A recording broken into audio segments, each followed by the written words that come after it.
Hi,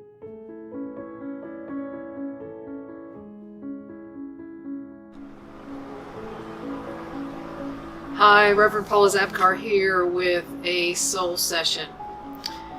I was talking to a good friend of mine that I've known for a while on the telephone yesterday, and he's dealing with some difficult things right now. And so we were talking back and forth, and I was sharing some life experience with him and how I approach certain things. And he said to me, "Paula, how did you become so wise?" And I started laughing out loud, and it was such a surprise to me to hear someone say, how have you become so wise?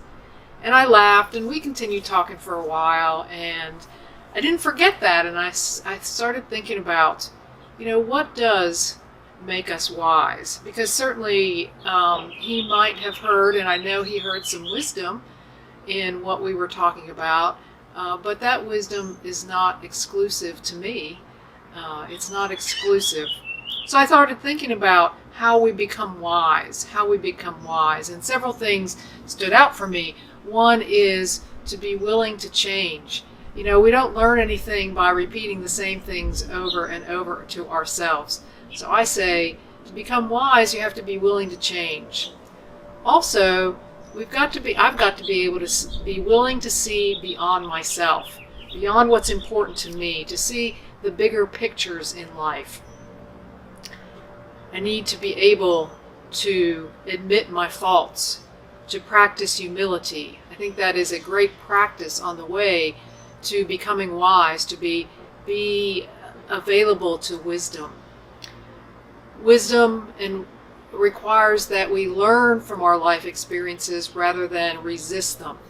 Sometimes we learn in the moment exactly as they're happening, and sometimes we learn in retrospect. We have to look back and get that perspective on them, but always to learn from life experiences.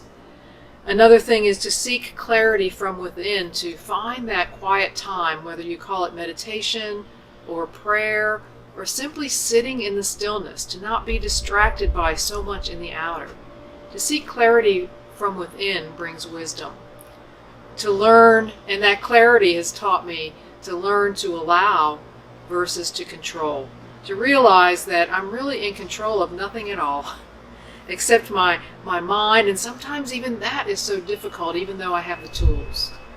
And to know in the end that each moment that I live is sacred. To realize that death is my advisor. The fact that I'm only here temporarily brings me to the sacredness of each moment. So we are all wise in different degrees. We are all wise in different ways at different times. But I invite you to consider the wisdom that you hold and how these beliefs, these understandings, these teachings have brought you there. I'll leave you with that today until next time.